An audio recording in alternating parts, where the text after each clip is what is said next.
So good afternoon everyone in the chamber and watching at home. This is the first of what will be several workshops leading to the development and the adoption of the annual plan for 25-26. I think an important thing to begin with actually is just to have a look at the programme and the timelines for that. Sorry, I should have just have started by mentioning apologies. So we do have apologies from Peter Kate, from Steve Broad, from Tanya Coote, from Evelyn Cook, and from Alex Crackett. I've got one from Ellen as well. Pardon? I've got one from Ellen Arnold as well. Okay, and from Alan Arnold. Yeah. Barry. Oh yeah, so Barry move, Enby second. Yeah, I can see that. Thank you. All those in favour say aye. Aye. Against carried. We have no one on Zoom, but hopefully thousands of people on live stream. So we'll begin, Rhiannon, with you, and tell us what we're here for and what the timeline is. Thank you, Chair. Oh, that's not working.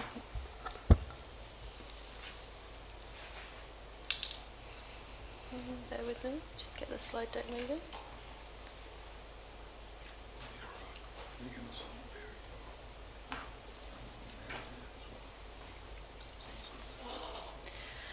So just, brief overview on today's workshop. We're just going to touch on the annual plan process and timelines, overview to the approach to consultation. There's quite a few moving parts this year, particularly because of the local water done well plan. So the water service delivery plan, which we'll be consulting on alongside the annual plan. Two options issues to discuss today, that's urban play and passenger transport, and then a brief overview of the economic environment ahead of the 28th of January budget workshop. So just to touch on the urban play, just a reminder that when we did the long-term plan, urban play is still in the roadmap, but at that point we didn't yet have the information around what the options could look like. So the team have been working on that and they're bringing that for you to review today. As we always do, following an LTP or annual plan workshop, we will bring that back in a paper for decision. So you've got some things to consider, whether you want to bring those forward and which option might be a preferred option for the community for consultation. And the work, as you've been aware, is on the play strategy has been going on as well. So there'll be an opportunity to consult the community on that. In the area of passenger transport, Doug's got a few items to update you on, both in the areas of fees and charges and the service, the bus service, as well as we need to consult on the regional public transport plan. So just important to note, if questions come up on the bus service, we are in an open procurement at the moment, so it's really important that that part is dealt with in public excluded, so there'll be half an hour at the end of the workshop for those discussions. And then obviously every year we consult on fees and charges, and so we'll be touching briefly on that, but in more detail as part of the budget workshop in January. So we are taking the process in two stages. This is the first of two workshops dealing with consultation issues now, and that gives the teams then more time to prepare those factors, and then all the detailed budget items will come back to you in January. So, sorry, carry on. So just a refresher what the annual plan is. The annual plan is a process we are required to, under the Local Government Act, go through in the 2 years between long-term plans. So the annual plan that we're discussing today is 25-26, that's year 2 of the long-term plan, and the annual plan needs to describe those area of variances. So this is not a full long-term plan process, this is not a review of all of the projects and all these strategic items. This is simply what is different, either because of changes to the economic environment, changes because of decisions that you as a council have made which impact levels of service, or other items that are coming up from the business for you for discussion. It's an opportunity to update the community on what those changes are going to mean for revenue, operational and capital expenditure, and we need to consult on any significant changes to levels of service, significant projects and changes to rating, and we'll be discussing one of those elements today in terms of the stormwater boundaries, which is an update we need to make to the rating policy. So just to paraphrase that then, so that I've got it right, we are not here either at this workshop or the next one, or maybe the next two, depending on how we go. We're not here to start with a clean sheet of paper in terms of planning. We're here to take the long-term plan, consider what changes may have taken place, either in the environment or economically or for any other reason, and to consider what variation there might need to be in the long-term plan. But we take the long-term plan as the basis for this going forward. correct. Right, thank you. So on that note, we'll move to the first topic, which is the stormwater boundary. So this is just a high-level update from Russell Keane around the work that we need to do to update the rating policy, and we'll have some more detailed information closer to the time of adoption for consultation. Hello, welcome. Thank you very much. As you see on the slide, we're going through a process of redefining the stormwater boundaries for the rating policy. During that process, we've identified a few anomalies that we need to sort out. Effectively, the rating area is those areas or those properties that are connected to a main that council administrates. But what we've found specifically in Otataru, we've got drains that join to our drains, which are privately owned, and have a number of properties on those that don't sit or don't pay a drainage rate. So those properties are in the general rates, so we just need to go through the process and identify where we put the line around the property or the boundaries to fix a boundary for the stormwater rating area. Hopefully we'll have those plans determined in the next couple of weeks. Any questions? Yes. Thank you, Chair. Look, it's regarding, you brought up Otataru and drainage. Now, I'm currently involved in a bit of a tight one with drainage behind the Otataru school. Now, that's in your maps and everything, but the catch is it's not being observed. It's not being maintained. So, is that, and that's rateable, but it's not working. So, is that a separate issue? It's sort of a separate issue. The one you're talking about has a pipeline which is by itself, which council administrates through the golf course, and then it goes into reserve, which is not part of the drainage area, and then it goes into our drainage network. So those are the issues that we need to sort out. The same, just the one down Duns Road, that also drains down as well. So that's proper council drainage, isn't it? That one is. And to the same reserve. Yes, it is. Yeah. So those are the issues that we need to sort out, and we might have to make some of our some of the private drains council drains, Yeah. or we might take them off council drains and put them back into private. So there's some high-level discussions to be had. Okay. Thank you. Erin, were you looking to add to that?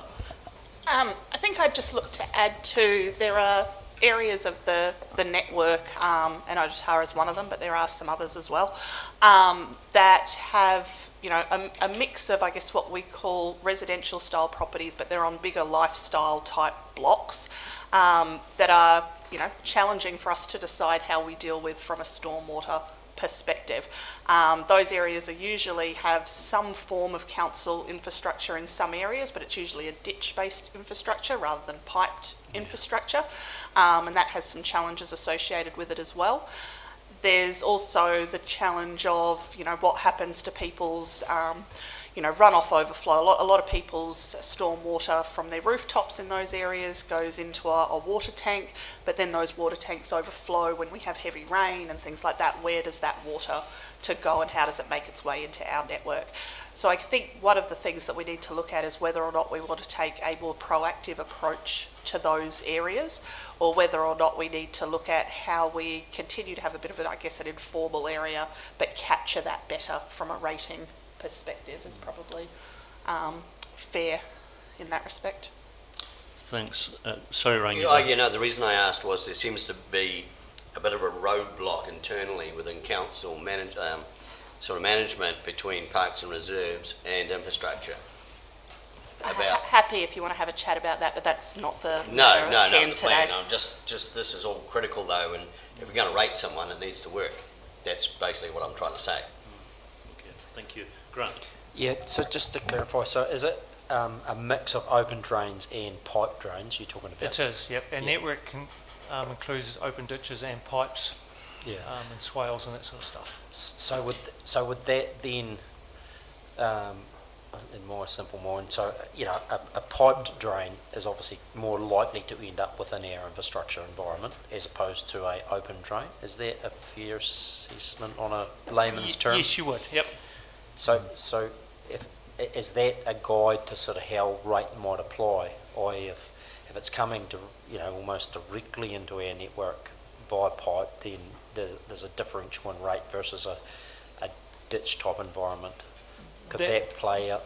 That is correct, but we do have some pipes that are privately owned by property owners, so it's whether we take them over or whether we leave them with the responsibility of the property owner. So there is a mix. But they will connect into our pipes at some point. Yes. I think to expand on that a bit further, though, Councillor Dermody, is that although we do, it does tend to be easier where you have piped infrastructure. Yeah. The impact is pretty similar where you Yeah. have open drain infrastructure. Particularly, I think that the challenge is where simply council has a drain that runs along the roadside, Yeah. and simply a house's roof runoff Yeah. is just trickling across the lawn and making its way into the drain is a bit more difficult than when there's several properties that are corrected by covered by a formed drainage channel that intersects with council's drainage asset. Yeah. I think that becomes a little bit clearer, Yeah. that connection, but where it's simply running across property and winding up in the ditch, is a little bit different. And so I think a number of these areas are quite messy in terms of where the boundaries are currently set, who's in, who's out. And it's something that the finance team definitely struggle with in terms of trying to figure out who's paying what rateable fees. Yeah. So this piece of work is an attempt to try to tidy that up for them so that it's much more clear cut who's in zone and who's not. Yeah. Okay. Thank you. Thank you. Russell, sorry, Barry. Yeah, is it mainly the overflows from the tanks in Ototara that are going into the ditches, or? No, a lot of the properties, just the ground contours direct the flow from over the land into the ditches as well. So tanks are a problem because when they're full, they discharge when it's raining heavily. So it's more of a direct flow from a tank than a ground, because the ground will absorb the water, but when it gets saturated, it will run in the direction of the contours. I think the other difficult part on this too is in some places it will run along those contours into a natural feature, and in some cases it runs into a council formed asset as well. Thank you. So Russell, the impact of this, I'm presuming, would be an increase in the number of properties that would be charged the targeted rate. Is that the likely outcome? May not necessarily be that way, because there are some areas that I've noticed that potentially wouldn't fit into my boundary. What you mean? It might be there might be a some in and some out Yes, situation. yeah. And it's all around what council wants to develop as the process to finish this work off.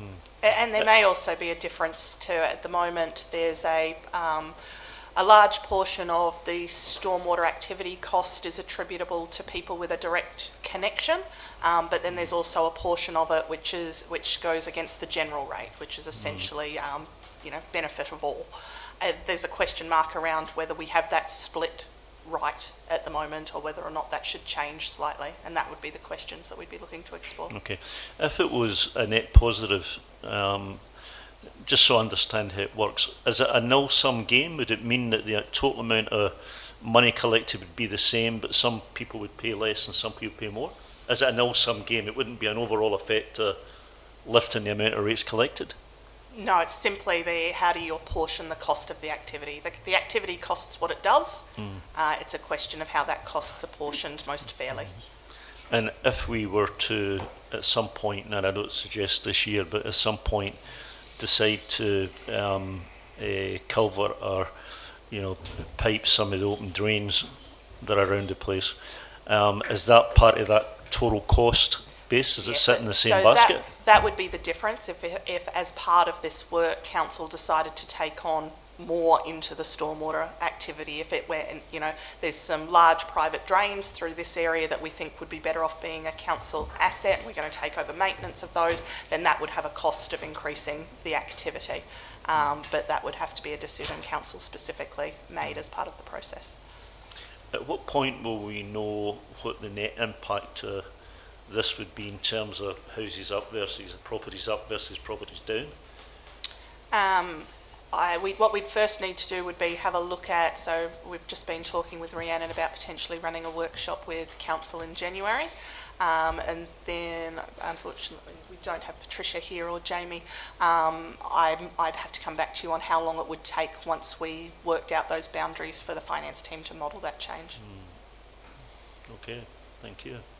Anything else, Russell, you want to bring to No, us? no. Sorry, Mayor Clark. Just in relation to Otatara, a couple of things really. The council-owned ditches at the moment are not well maintained, so that's my observation. Most of them are blocked. So that means that, and you're quite right, quite a few properties as Otatara has intensified, so now up around 1,200, 1,300 houses, a lot of those will run into a ditch just off the property. I don't think the tanks are the issue, quite right in that. But I guess one of the issues is, I walk around it every day, and I used to do the rural run around it every day as well.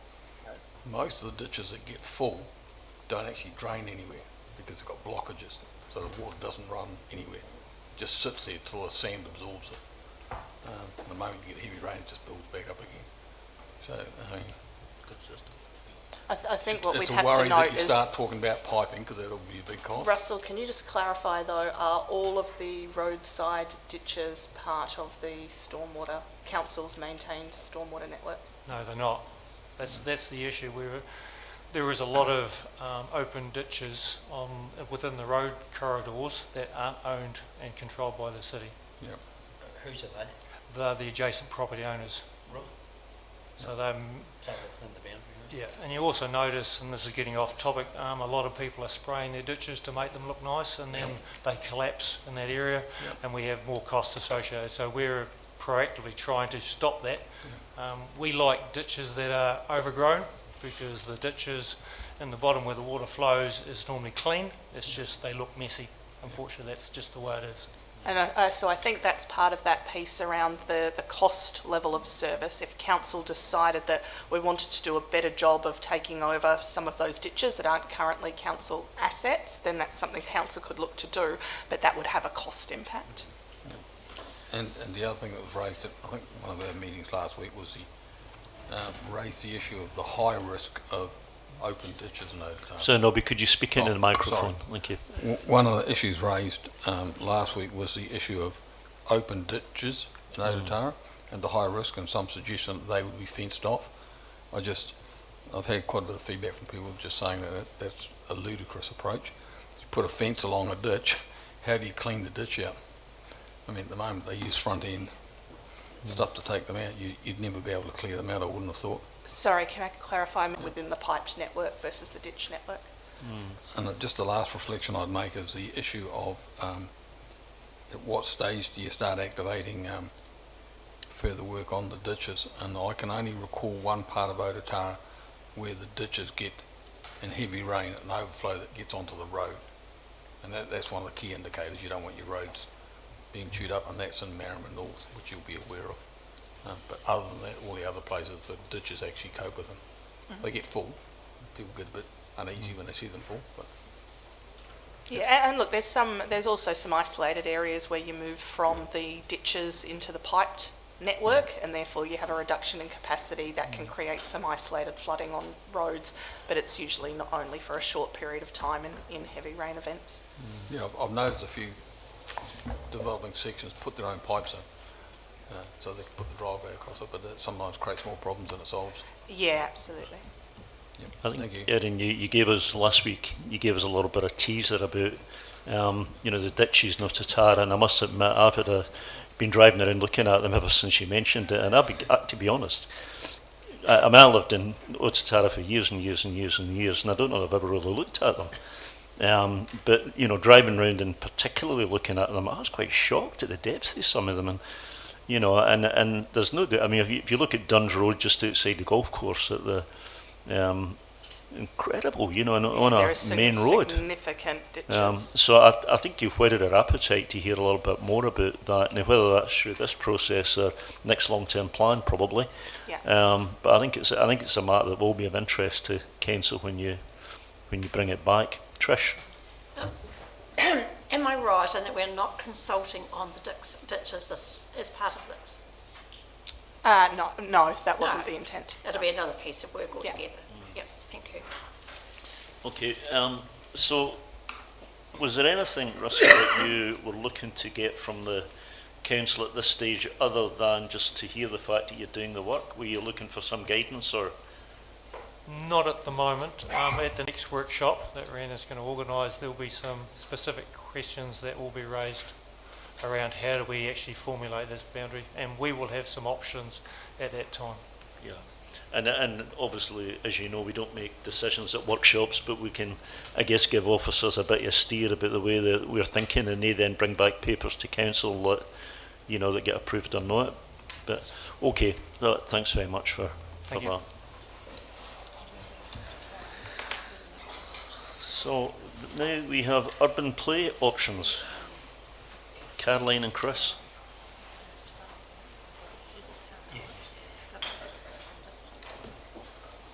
Good afternoon, councillors. You've actually got Caroline and Damien with us, our local play advocate, and Chris in support. So the opportunity today is to actually look at the close relationship we've got between the City Centre Urban Play Programme, and also we've done some work on a play strategy. But the priority today for us is to talk Caroline, about a bit urban closer play. to the mic. Is that better? I might just have a really quiet voice.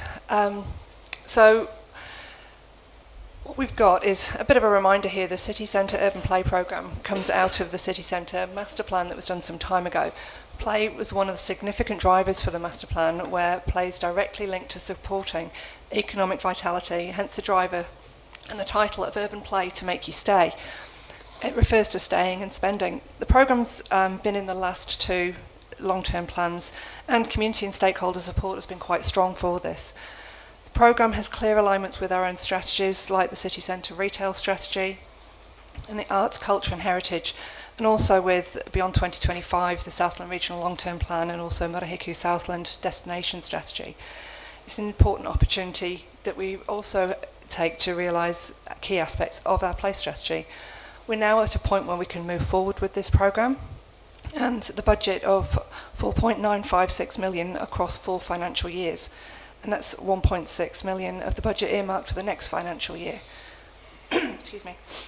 Sorry, could you just repeat that? It wasn't clear to me there. So the budget of just under 5 million, is that across the 10 years or? It's across 4 financial years. 4 financial Yep. years, beginning next year. Yes. Thank you. We would like to take the opportunity to talk about the play strategy in February, but just to say this work has been concurrent and both projects have shaped and supported each other. So in terms of progress to date, the feasibility report by RSL and Isthmus was completed to support the LTP deliberations and to make some recommendations for the scope and delivery of the programme. At that time, you confirmed the LTP budget for urban play, but also asked us to come back with some options, which we're presenting 4 of those to you today. The feasibility report report has also informed an indicative business case and a range of parallel work, including the initial development of potential procurement options, creation of a draft funding pitch for seeking external funding as required, and preliminary site investigations for each of the 3 programme components: the Play Hub, Play Trail and Play Activations, which Damien will go into a little bit more detail about shortly. In terms of the play strategy, the engagement process for the play strategy, which we're all part of, has been really helpful for us understanding our community desires within this urban play programme. And I'll hand you across to Damien for some of the detail from these options. So this is the option 1 that comes out of, is effectively the preferred option as presented from the feasibility report. And the one that effectively aims to deliver the outcomes from the city centre master plan. It aims to create a playful and vibrant city centre environment for all ages and abilities, making Invercargill city centre public spaces more engaging and enjoyable both for residents and for visitors. By introducing interactive and non-prescriptive play elements, the program is seeking to foster intergenerational connections, grow community pride and promote longer stays in the city. This approach is about enhancing the public realm, stimulating city centre spending and making the city centre more accessible and enjoyable for everyone. In doing so, the program is addressing key revitalisation opportunities identified in the city centre master plan, such as increasing foot traffic, adding vibrancy, creating central gathering spaces and improving connectivity, and ultimately creating a city with heart. An extra 1.5 million of external funding is recommended within the feasibility report to maximise all of the benefits of this option, but if this were unsuccessful, it doesn't prevent the delivery of the program. And a key point across all 3 program components is that this isn't really an exercise in putting a traditional playground in the middle of town. This is a program where play is being used as the tool to balance art, heritage, urban regeneration, civic pride and economic vitality. So this and all of the imagery that we use today are precedent images of things that could be possible but are not specific things that we're suggesting. But the Play Hub is the opportunity to create the vibrant, centrally located and sort of unique intergenerational public park in the city centre. The intent is for it to be a destination site and a key attraction for the city. It would aim to feature an innovative, playable and multifunctional space catering to various age groups and abilities, both for play and for general socialisation, and would meet a range of community needs and encourage and enable extended visits in the city centre. Whilst it's the largest physical component of the program, it's not at the scale of what we're talking about in terms of other destination playgrounds and things that you might remember from exploring the feasibility report and having those overlaid destination playground sites on the city. We've conducted a high-level analysis of potential sites for the Play Hub. There are various opportunities as well as consequences in varying degrees of complexity for all of the potential sites. Including things of site purchase, of demolition, for example, trying to solve issues with the Briscoe's building, for example, being entirely indoors, or sites like a current Esk Street car park that has a good footprint, but doing things there would impact on car parking and associated fee generation. So the site option that we're presenting today appears to be the most viable and cost-effective outdoor option of the 20 or so that we've looked at. So the potential for this site at 66 D Street for the Play Hub, it's fully council owned. It is a lot smaller than the recommended hub site of 2,500 square metres, but the extra area behind the library could also be included. It doesn't get a lot of sunlight, but there are some safety concerns with the adjacent building that currently has some steel beams helping to prop it up, but there could be the possibility of covering parts of the site to meet the desire for weather-protected play in the city. And definitely one of its best features of it being close to all of the rejuvenated area sites of Esk and Don Street and the work happening at Wagner Place. Obviously it's right beside the library, which is highly valuable. It's also well sheltered from the wind and opens doors for activation of Pork Pie Lane if that were ever of interest. So just help me, is that the space beside Hubbard's Emporium? Correct, that currently has the artwork on a hoarding. And moving into the second component of the program, the play trail, this involves a creatively designed route or routes of playable assets to connect that main play hub to other areas of the city centre, providing fun experiences and encouraging exploration, improving pedestrian connectivity and wayfinding through the city centre. The examples presented here are demonstrating how the spaces could be used. They are occupying or suggesting the occupation of what we call eddy spaces.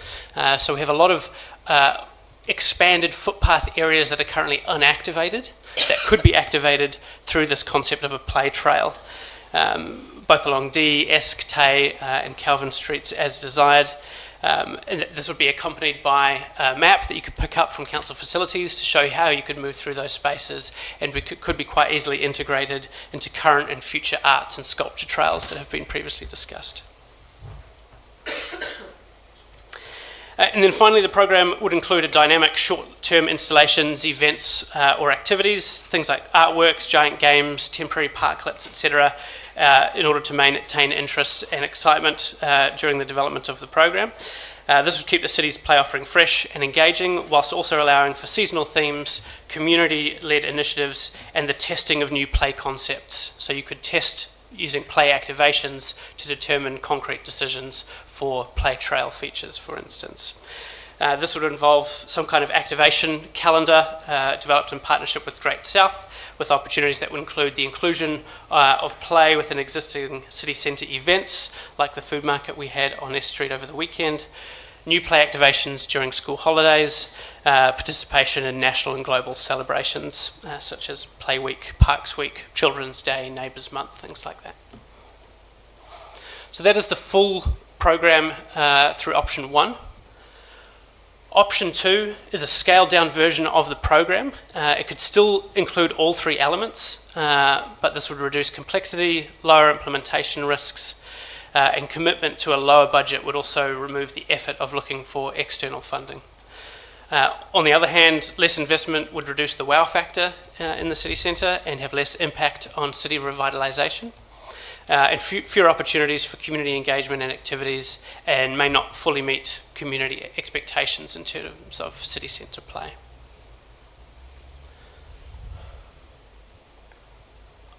Option 3 is the opposite. It's an enhanced version to make a comprehensive impact with potentially multiple play hubs and connections. It could have the greatest potential for economic benefits through increased tourism and foot traffic, and provide the most extensive opportunities for community engagement and cultural integration.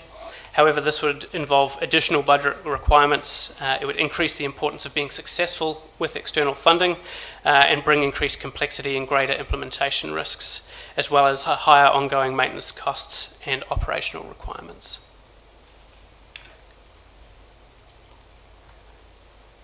Now, with those 3 options that we presented in the draft business case, there are also alternatives. Obviously, there's always the option to do nothing. That would have potentially an impact on the city centre spending and the city centre vitality, and it missed the opportunity to capitalise on the momentum that we've got from the current rejuvenation. It could also impact on the city's reputation as a family-friendly destination that we've been trying so hard to achieve, and plays being a key driver for the city centre master plan, which makes it important to take action on this now. But that being said, if your priorities for play in the city have shifted, we thought we'd be helpful to present an alternative option, which is to distribute the funding across multiple areas and projects in the district and capitalise on alternative opportunities. This option could still involve a scaled down version of the city centre urban play programme and grow the limited play opportunities currently available there if that's what's desired. It can also action on any ideas coming from projects like the Elizabeth Park redesign and the Safe Swimming project in Bluff. These both have LTP funding for this year for planning, but we don't yet have the budget there for the implementation. And obviously, looking at Queen's Park, despite this being our premier park, feedback is telling us that it might not provide the level of contemporary play people are expecting that it could. Now, this approach to distributed funding would help fill our gaps in play provision across the district, whilst also prioritising investment in quality play opportunities, which is an ongoing community request. And so these are the options that we're putting forward for utilisation of the urban play budget from the LTP, and we thought we'd finish by giving you a quick overview of the play strategy to show how it can support whatever funding direction that you're indicating. The City Centre Urban Play Programme options include the distributed option, all of which align with the outcomes of the draft play strategy, which should give confidence that any option could be progressed without departing from the strategy's direction. So we're happy to take any questions and open up for your discussion and deliberations. Plenty of questions, but let me ask one first. The option 1, am I right in thinking that that's actually a 6.5 million option? It presumes, as designed, it presumes that there's 1.5 million coming from external sources? Correct, as from that feasibility report. Right, so it's a 6.5 million, and option 2 does not assume the 1.5, or does? No. Does not? Does not. So option 2 in total, the cost is 2.5. Correct. And option 3 does or does not include the 1.5? It would include and probably require, I mean, it could be cut in different ways, but it assumes more of a 3 million external funding. But as I mentioned, delivery of the program is scalable at all of those components, so even without that external funding, it can be delivered. Okay, thank you. Well, I never captured two signs, but I'll take Rangi first. Well, thanks, Chair. Look, this is all great, and I'm all for city activation, but there's two major sites that are just in limbo at the moment. That is, the Distinction Hotel is yet to join our city. We haven't seen how it's going to join. Okay, Wachter Place, that used to be an activation, is now gone, but you've got 160 guests staying at the Distinction Hotel, and we need those people to come in and spend and enjoy themselves. And the other one is across the road, H&J Smith's. Now that's a premier site. I don't know what's happening with it, but it is an amazing location, and I'd hate to rush in and do any of those options with H&J Smith's site, and maybe being in some master plan that I don't know about. Because it is a brilliant space. It could be half built on for some sort of office building and half used for open area play. So I'm just apprehensive because of those two critical sites that I don't know what's happening with. And I'd hate to jump in, spend valuable capital, and then have to come back. That's all. Is that something you've thought about? Or contemplated about? I suppose one of the most difficult parts of this project has been looking at the potential various sites across the city. It's possibly the most challenging part of the Urban City Centre Play project, understanding just where, because the city's changing at all times. And at some point we'll have to choose that it will be here and move on to it. But this is quite serious. Yeah. This is, you only want to do this once. Yes. Sorry, Rangi, are you suggesting that we might be wiser to keep our money in our pocket at the moment until we're a bit clearer about what other opportunities might present? Well, the first one is the Distinction. That's going to be opening soon, and that whole Wachter Place will suddenly change. I haven't seen behind the barricades, but that, depending on how that fits into our CBD, because that's 160 visitors that are staying there. That's critical. And then, of course, H&J Smith's is just, it's not going to stay there as an empty building forever. So I'm just a bit apprehensive about going these other places that were shown on the map. Okay, thank you. Dan? Thanks, Chair. I'd encourage Council to consider doing nothing as not an option. And I think delaying to see what happens to potential sites is something that's always going to come up. There's always going to be another space that comes available. I think with the Christchurch rebuild, people have seen the value and attraction of urban play and activity with some of the spaces they've created in their CBD. Everybody talks about Margaret Mayhe and how it's an active young person zone during the day and used by adults at night. I don't think we're looking to replicate that, but it has shown that there is a different attitude towards play and activity, and we do want to encourage people to be active. we have seen some really interesting interaction with the spaces that we've created in Esk Street, and how young people in particular are using those. And so that's a great example of how you can have a mixture of things that look good but also provide play opportunities. I'm trying to think of the name of the place in Australia, Geelong. On the waterfront of Geelong, they went to the young people and said, we've got this prime piece of real estate that we could turn into a hotel and make millions of dollars from, but they wanted to create a space for young people to meet, gather, and be active. And it's a great example if you want to look it up. But having a couple of options, there's the D Street one. My question is, has there been any consideration to utilising the space that some will say is devoid of sunshine but can still be sheltered on the corner of Tay and Kelvin? So there has been conversation. A lot of it has been high level at this stage without firm commitment on the direction of the program. But that site has a potential future. So it would be, as we understand it at the moment, a temporary site rather than a permanent site. I'll look forward to that gap being filled in. The other one I'm aware of is at 66D, because I think there's also something about the size of a small basketball court out the back of Hubbers that there was trouble accessing that we looked at for a while. But it's definitely sheltered in there. I think once you addressed issues around safety and security, it's good. It's got great visibility.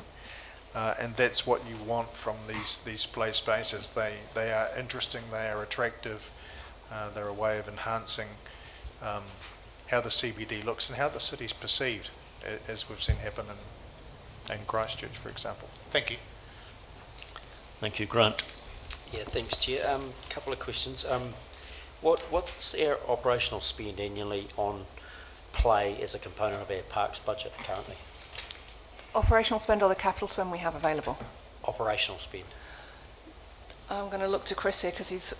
Just roughly. Yeah, I don't know that we pull it out on the component. Yeah, we don't pull it out. I can give you a rough estimate. So as part of repairs and maintenance, there's a couple of $100K that we have on repairs and maintenance only. Across all a of park anyway. And what's the capital spend? So Parks and Recreation have a $400K renewal program. About 100 to 150K of that is spent on play equipment. There's about 100K spent on tracks, about 100K spent on roads, and the balance of that is around furniture, picnic tables, seats, all of that, which is 40 to 50K. Yep. So annually around 100 and 150K to renew our existing play equipment. Yeah, okay. And that's effectively nothing new in terms of expansion of the footprint, it's just renewal. Yeah. Okay, thank you. Second question is, you've referred a couple of 3 times to economic benefit. What are the numbers around that? Sorry? So repeat that. I couldn't quite hear you, Grant. There was the 2 or 3 times a reference to economic benefit of play. I'm interested in the numbers.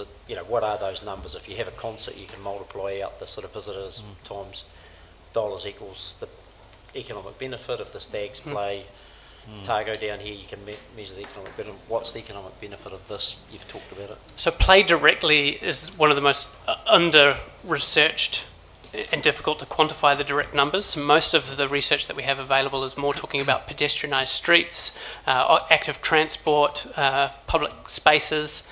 A lot of the data is on increase in play space, playgrounds, traditional playgrounds, and open space, increased property values, both for business and for houses. But I can't give you the direct, the different program options will equal this economic benefit.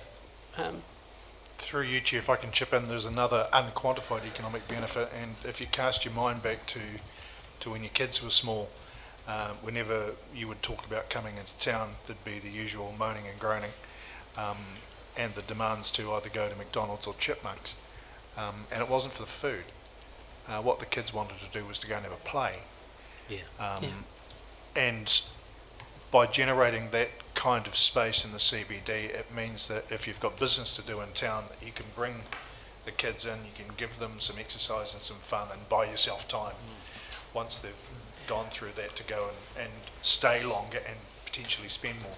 Yeah, and I This- think, sorry, go. Yeah, because we did try, and I think it was quite successful. We established a sort of an internal play environment within ICL, didn't we? I don't think it's there currently. It might have moved, but there was a play area established in there. Yeah, Still there. Okay, yeah.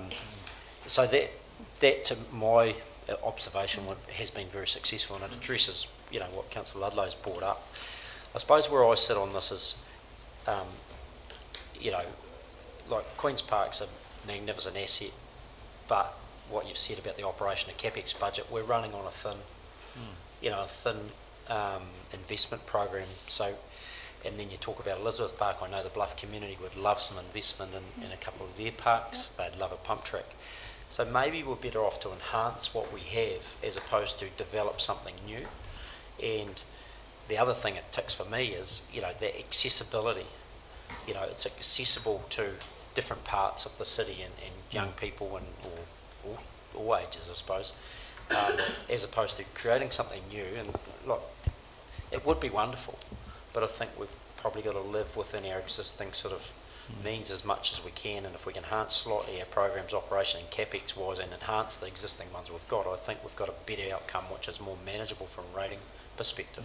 Will be where I sit on it. So. Caroline just reminded me, returning to your first question, the broader social return on investment that's come through for Sport NZ is that every dollar for not purely play, but all of physical activity, play, recreation and sport, is a $2.12 return on a $1 spend. Yeah, and so, I mean, that wouldn't matter if it's in the CBD or if it's at Elizabeth Park enhanced, Queen's Park enhanced, the Bluff playground enhanced, Correct. would it? I mean, or the, at Glengarry, if we enhance those play areas, we'd still get that $2.15 benefit. Yeah, Just no, impacts. quite. Barry, you had a... Yeah, as far as the 66D site goes, would it be integrated with the new museum that's going up? That's the first question. The museum? As in a trail? I saw on your... Yeah, would it be integrated with the museum? So that choosing to deliver the program at any scale would then determine what that trail would look like and where it might go. So it could link into the mall, it could link into the museum, it could link into Hawakatuia.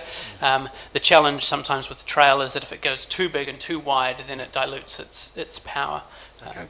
The second one I've got here is you brought up the bluff pontoons.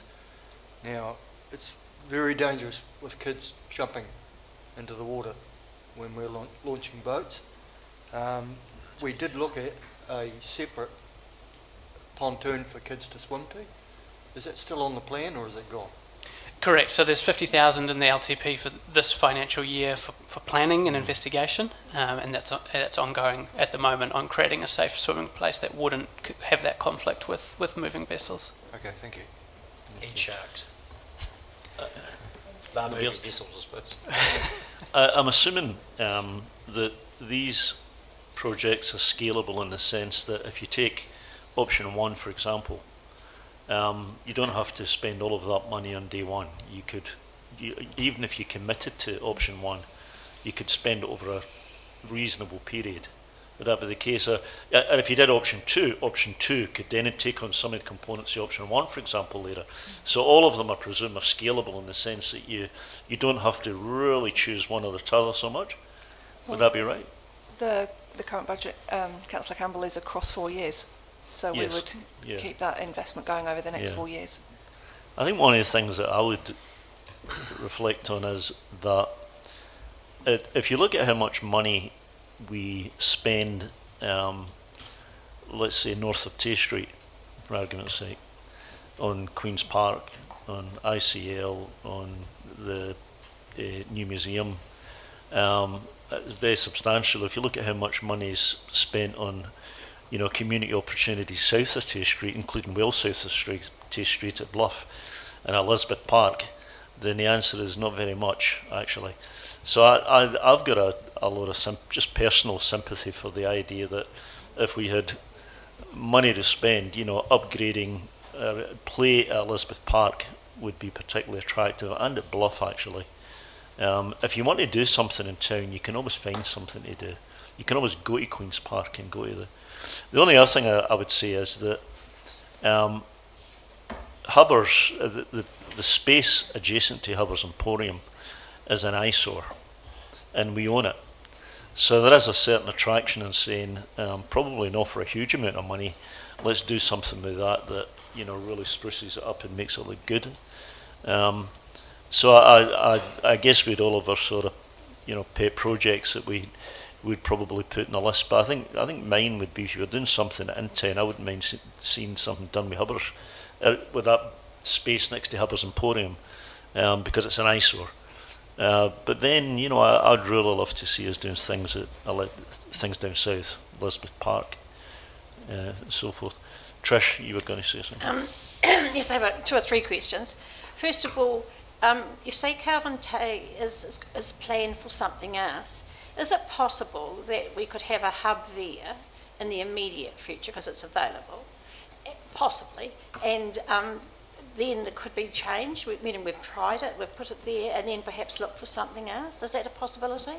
Yes, so that effectively a larger kind of version of what we presented in terms of play activation, both being a tool for actually enjoying and playing right now, but also to test case ideas and sites and community interests and play types. Yeah, okay, so that's one question I've got.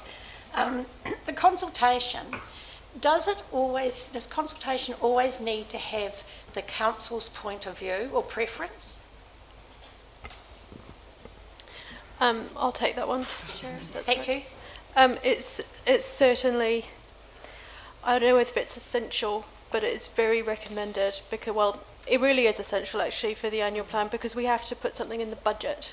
Okay. And so we need to know which is your preferred option to put in the budget, and then you're asking the community the other options, and then if you change your mind, we change the budget. But we need to be able to tell the community for the annual plan, it's forecast we will have an X% rates increase. Okay, thank you. Is this, I think sometimes people might have I feel they might have a stronger voice if there wasn't a almost predetermined thing, but I understand that. I do think that we need to, what you've done is outstanding, so thank you. And there is a real want and a need for this, and we've promised our community that it will happen, and we do need to do something. But I do think we need to consider the options. You've presented us as great options. We can still deliver the same, play experiences, but in a different way. So I don't particularly see any direction. I wouldn't like to go for the high option, because I think what you've presented, there are other opportunities that we could do. I think in terms of the high option, though, again, they're all scalable. It might just be a matter of time. Yeah. You can still, you could commit a couple of $1 million, but still have in your mind that over a longer period, you would still have that larger project that you might do in various phases. So I don't think it's necessarily one or t'other. But there's 2 points of view coming through, I think. The one that Rang expressed that you've got some sympathy for too, which is let's keep a powder dry. There might be a big opportunity coming up. Having an extra $5 million in a pocket to assist that might be worth not spending it on other things at the moment. So I think that's a very valid point. And then other than that, there's been a number of comments about what might be preferred, or almost kind of saying, okay, let's do a pick and mix. We'd like that one and that one, but not so much that one. So I'm just wondering what you actually require at this point, Caroline. What is it you're looking for us to? Because we're not going to decide on anything at a workshop. Some validation of the options so that we can actually ensure that they're firmed up, ready for the annual plan consultation. I think, and I'm looking for anybody to shout me down, but I think the one you can probably take off the table is the $10 million over the next 4 years. I think the money's just not going to be there for that. I doubt if there'd be support for that around the table. So I would probably, that doesn't mean that you don't see that as a longer term objective though. So I've got Ria and then Nobby. Thank you, Mr. Mayor. I've got a couple of questions. So refreshing my memory as to where we've ended up to this option 1, 2 or 3 today, there had been public interaction in terms of consulting the community of what they wanted with the children and the mums and the dads of what we should look at doing. Was it right? We've been consulting most recently around the play strategy, Yeah. which has run concurrently with the information that we've been pulling together for the options for the urban play project. Right. So out of that consultation, how many answers did you receive from the questioning that you put out there? So for the play strategy, there was close to 400 pieces of commentary. So that includes formal submissions, but also conversations at sites, social media submissions, and things like that. Okay, because I'm probably leaning in towards the keeping our powder dry. Not sure what movement will be in around the central town area, and I don't feel comfortable with the amount of money that we're saying that we're happy to put into a 4-year spread of millions of dollars when we are struggling. Committee members are struggling themselves. I guess what I'm concerned about is that we're going to use something $4.56 million over 4 years and then have it, I guess, pinching the public in so many other ways that they feel that our priorities should be in a different direction. So I'm kind of hesitant to support any options at the moment until there's a more clear, definitive future movement in the town centre, so we know what's actually stabilised. I'm thinking that South Alive and South Invercargill has had major funding, major support, and has a huge focus for children there in the future. And there are ways too that, Councillor Campbell, you're right, Queen's Park is very, very busy with children. I just think there could be better ways that we could look at utilising this money, and I think it would be better to hold it back at the moment. So I guess just reminding everybody of the context of this is it is included in the long-term plan. So basically managers were asked to bring back proposals that fit with the long-term plan. So I mean that's the context that we're thinking of this on. Nobby. Yeah, look, I like option 1. So that's the utilisation of 66 D Street, which I think is just a waste of space, and also using part of Wachner Place as it's developed as well, because you could do some quite iconic stuff in there, both relatively safe areas. I don't see any potential to use D, Don, Esk or Kelvin Streets for what was referred to as wayfinding type activities, because I think we've already got areas in Don and S Street where we have traffic, and the only way to add to the current space would be to take the traffic out, which I wouldn't be supportive of. I think we should have pump tracks in both South City and Bluff. That should be a priority for us. One in Russell Square and the other one in Bluff being down on the main street, not up on the hill, which is where the mountain bike society is looking to put one up on the hill. But for the young kids that use these tracks, and the Otatara is a good example, having it halfway up Bluff Hill is not going to be ideal for parents who want their young children to be playing on those tracks. So I'll be supportive of that. And the other thing I'd like us to explore is if we ever get round to selling the Donovan farm, and there are requirements on how we use the money for that, which is for existing parks and reserves,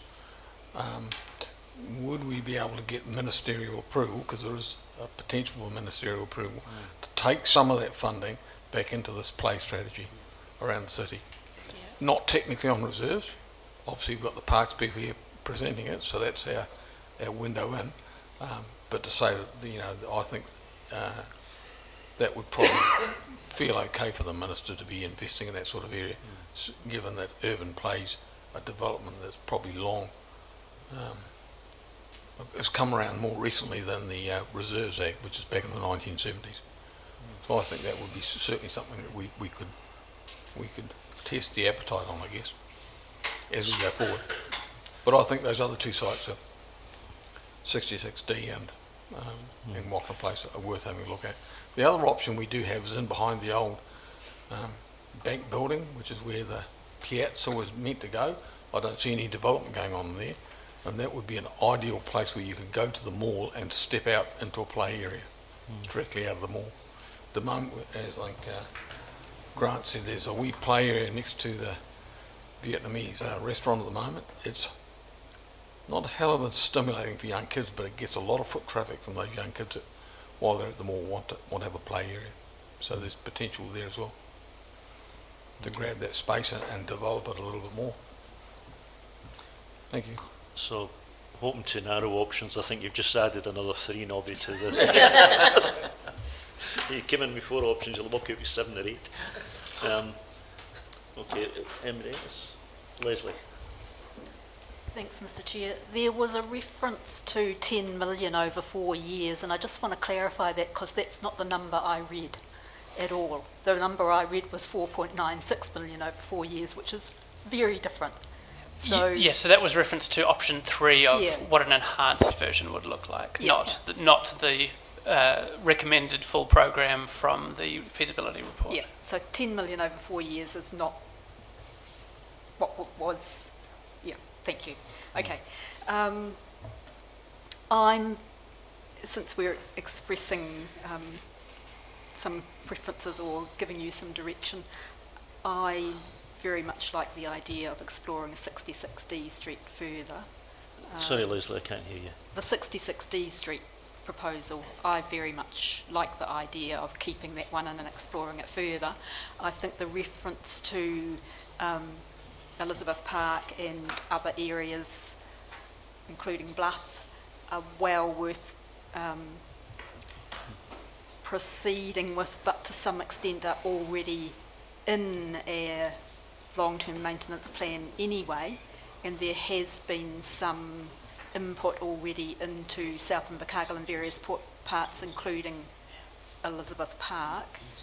But yeah, I like the idea that 66D Street could be developed as a definite centre city focus that ties in with the library and other activities right there, that ties in with the whole activation of centre city through Don, the use of the food retailers in those areas and so forth. So I would like to see that one definitely progressed. Can I ask Caroline, thank you, Leslie, I assume can I ask Caroline whether we have whether we know what the budget is for 66D, if we did that in Damien, how's isolation? looking? So the indicative business case starts to talk about how that money could be spent. The feasibility report that predates the indicative business case talks about a 91% capital spend. So there's nothing that's confirmed concretely for how much is spent on that, but it is the preferred site in the sense that we already own all of the land. Okay. So would $1 million get it up?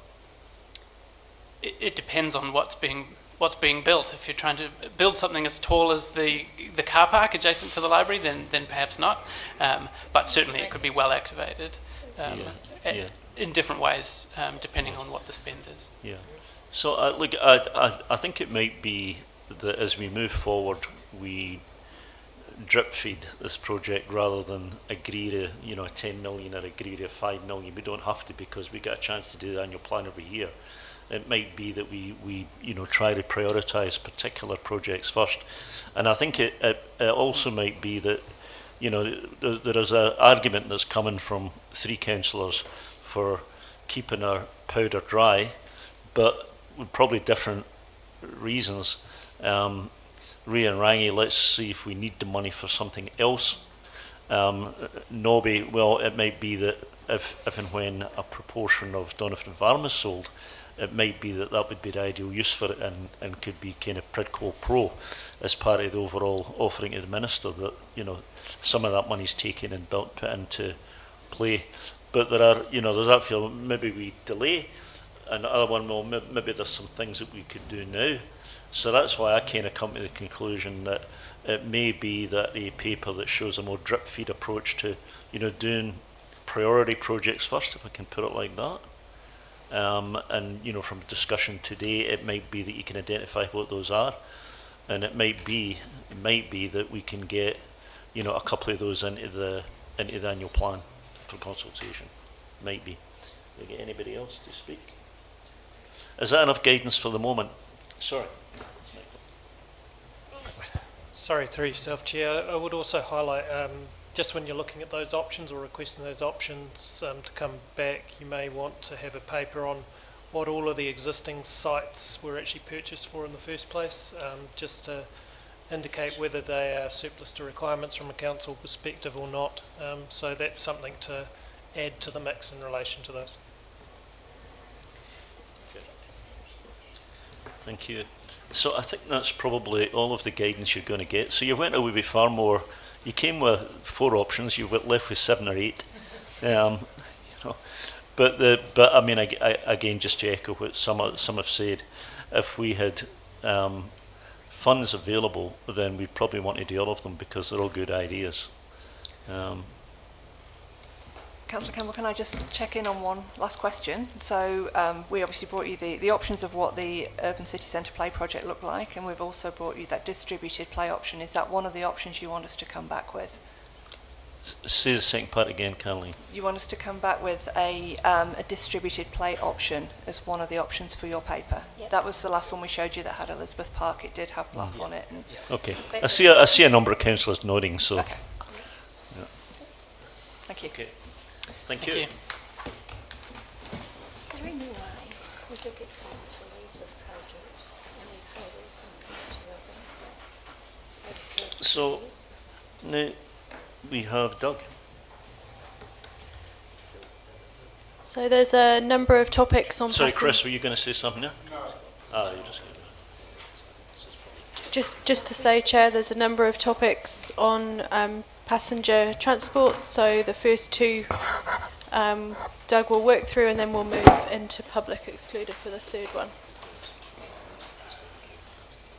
So you'll tell me when we get to that point. Excuse me, Chair, I've got to go. Pardon? I have to leave. I've got another meeting.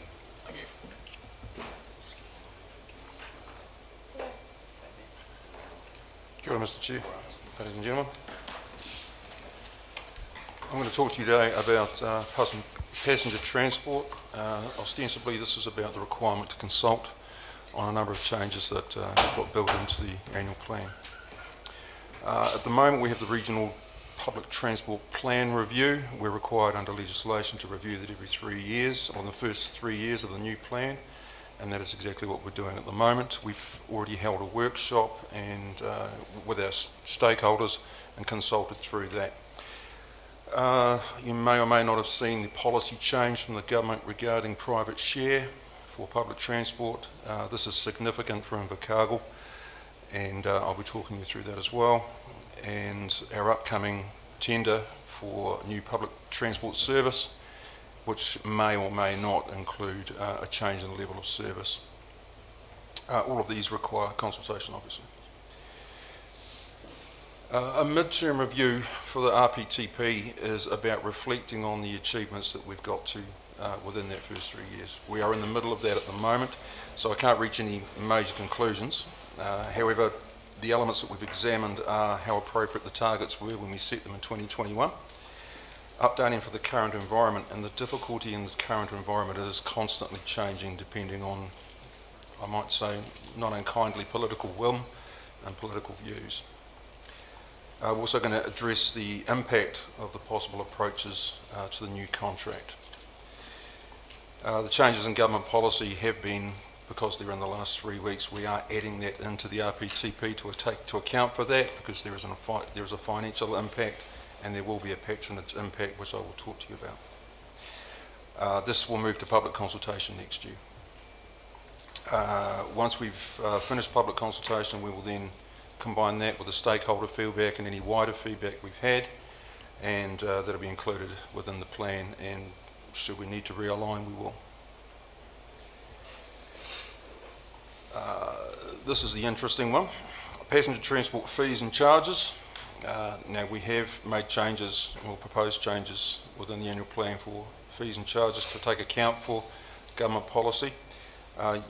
There will be a paper covering this at your first meeting in the new year. The government is requiring local authorities and public transport authorities to increase the amount of private share that pays for public transport. At the moment, ICC is looking at around a 9% contribution from the public. What they're requiring of us in the 24-25 year is 14%, and then we move through 21, I believe 27, but I'll get to that slide. The risk, of course, is that this impacts patronage. I have been meeting quite regularly with NZTA since this announcement was made, I think on the 20th of November. We have to submit our alternative bid, I guess you would call it, by tomorrow. So the government hasn't given us a great deal of time to think on it, and certainly there's been no opportunity to get this in front of you, but there will be an opportunity. So my work for the next couple of months is to try and ensure that the public of Invercargill have a viable service that's actually affordable. Initial calculations have looked at a flat fare structure. Because we have a significant amount of our public pay nothing or very little for the public service, if we spread that across every passenger that is there, we're still going to almost double the current fare for everybody. And that includes people who don't currently have a fare, and we may need to put a fare onto them. Or we focus on the small proportion that pay full fare. Retention of under 18 fare discounts will mean a higher fare increase, obviously, to make that happen and meet that requirement. And I will add again, the government, NZTA, are open to alternatives that don't quite meet those targets, but their underlying premise is they want to see us working towards these targets. And so that is the body of work that my staff have at the moment. Obviously, with the changes in fees, these will be consulted along with the annual plan. So the current model's in front of us there. Our patronage, as it sits, I've predicted what it will be for the current year and following years. It has recovered greatly from COVID. Pre-COVID it was a lot higher, it was almost touching 200. A big dip out there in 21-22, and the recovery continues. A function of that recovery is the low fares environment that we live in. Every time we double a fare, we drop patronage by 30% from modelling. So we go from $2 to $4, we're going to take 30% off our patronage straight away. And this outlines the source of our funding. Funding from NZTA is at our far rate. Our funding assistance rate is 51.49, so we get a 51% subsidy for everything we do. There's also included in that total mobility, for which we have a budget of around $1 million a year for the next 3 years. That varies. It's mostly 51, sometimes 60, and sometimes 100, depending on what the work is and what we're doing.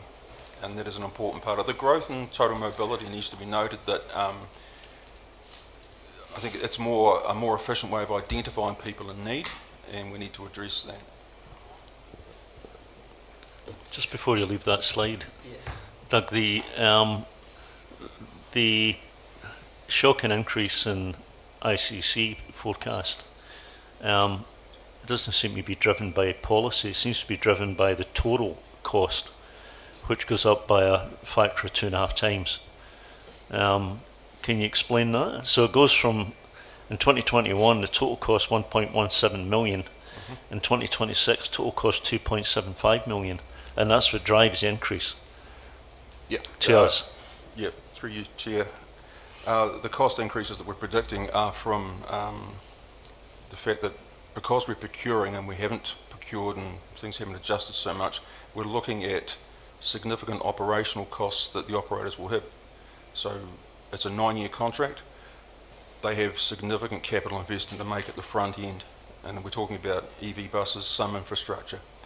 So that investment is obviously spread across the contract. Now, these figures come from my experience in doing the same thing in other cities. Otago Regional Council, I think we doubled the cost because we procured EVs in one contract. So it's about accounting for that expected price increase.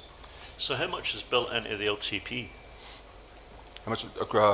In the next 3 years, we have goes from 2 to 2.5 over the next 3 years, and it basically maintains that with adjustments. No, I'm sorry, I actually couldn't quite hear you there, Doug. So my question was,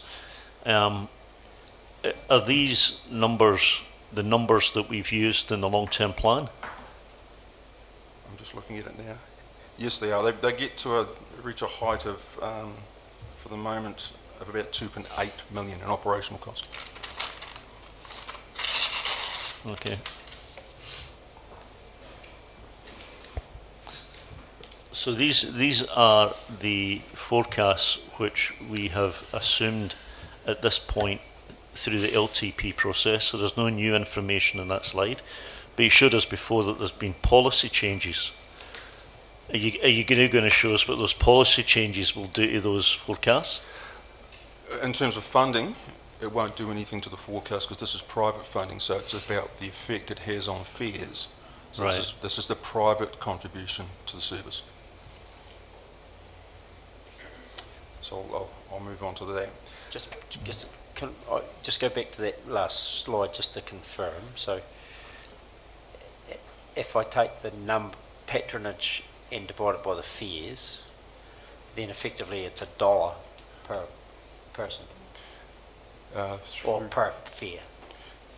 That's correct. Our average fare across all passengers is around $1. It floats up and down from that. Okay, and then and is the, I think you called it alternative what's the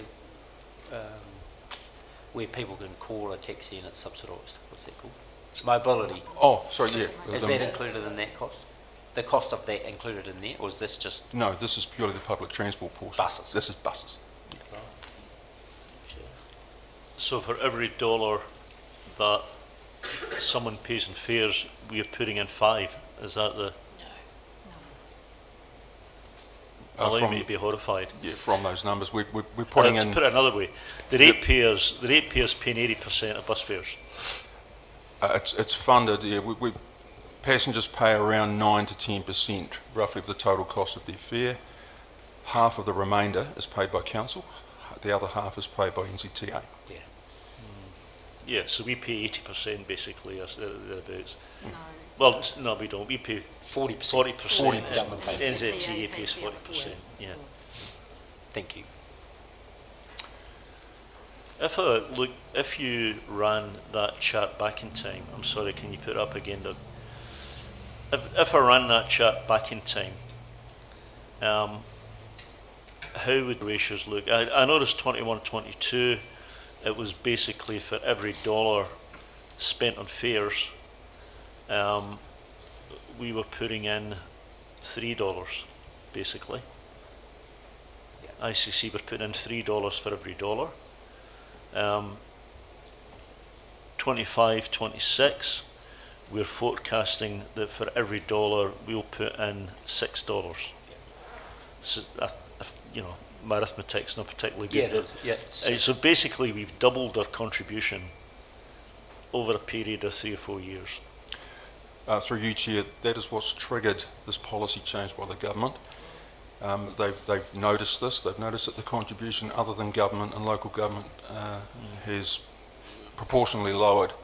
If you do go back a significant way, I think it's 2017-18, I did notice that we actually did hit around 18 to 19% of private contribution, and that has steadily lowered over the years. And that is even taking into account the government's initiative over the last couple of years of half-price fares and increasing subsidies for some demographics. The other thing of note there is the fare as a proportion gets cheaper, because in 2021 you were collecting 1.2% of the patronage, or 132 divided by 109, but in 2026 you're forecasting it to be less than 1, 185 and 180. So actually the fare's getting cheaper for the passenger as the subsidy gets bigger. Okay, so you're going to show us another chart that shows that is not so. Through you, Chair. No, I won't do that. I'll show you the chart of the things that we need to do. So that you'll see it up there. The current situation is we have about a 9% private contribution.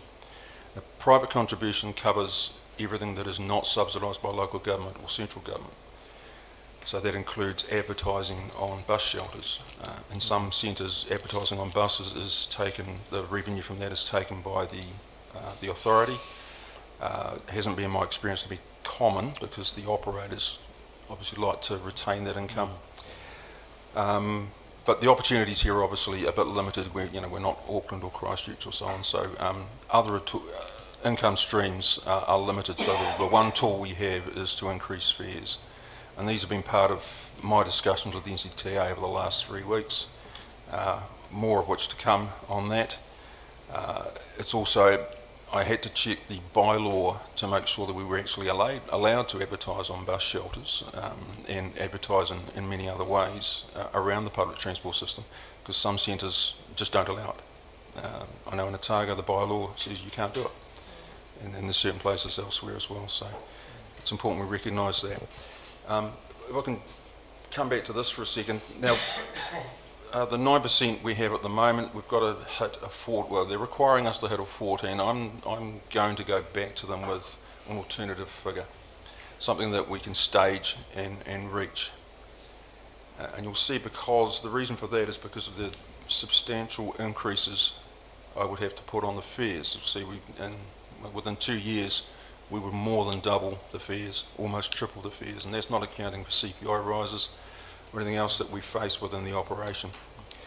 Now, it may seem that 14%, 9 to 14% only requires 5%, and actually requires a significant amount more, because we're only talking about a very small proportion of income against a very large expenditure comparatively.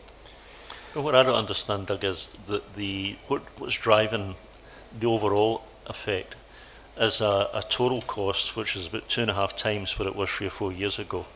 So like a 250% increase in the cost of running the buses. Now that's what's driving us rather than government policy. So you said, well, that's just, in your experience, that's how much it costs to run buses these days. So were the previous people running at a massive loss? I think it's probably appropriate to keep those questions for the next session. Okay. When we move into public expenditure. Yeah, that's fair enough.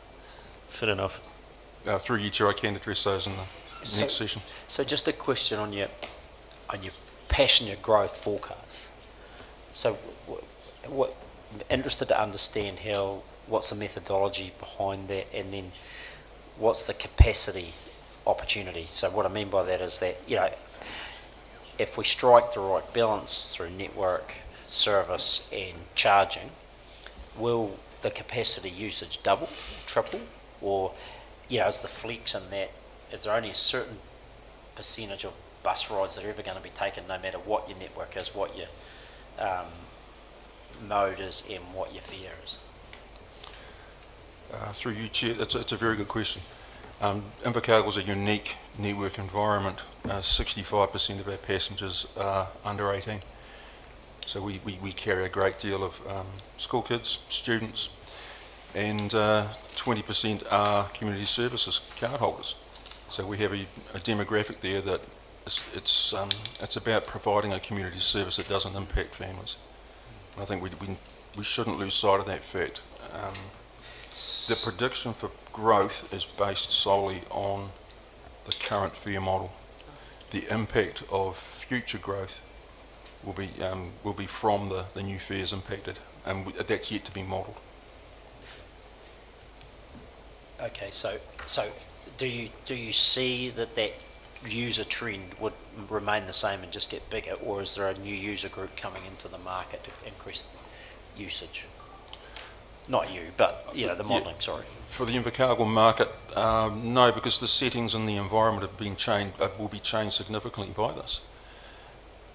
If this goes ahead. Yeah. That's correct. Yeah.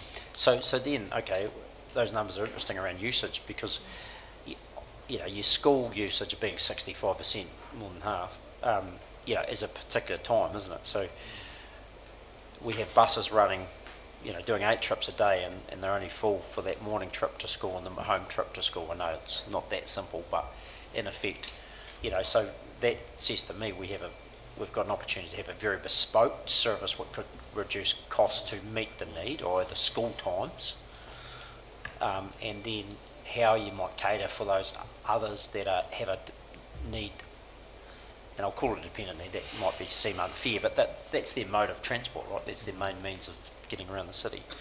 You know, may be able to be catered in a more bespoke minibus type environment, which you'd think would be less capital cost and those sorts of things. I know So I think, Anyway, you know, thoughts? obviously, we've got to be careful we don't stray into, you know, design and the Yeah, sort of I know, yeah, commercial I'm just trying to negotiation challenge the side of thinking, it. So yeah. we might deal with that part but in the next session. But Ria, you had a question? It was semi-answered in the previous question to Grant with Doug, but what I was interested in, and I know it could be slightly off task, you'll just rein me in if you need to, emerging trends potentially for users, dogs with the passengers around in different transport modes.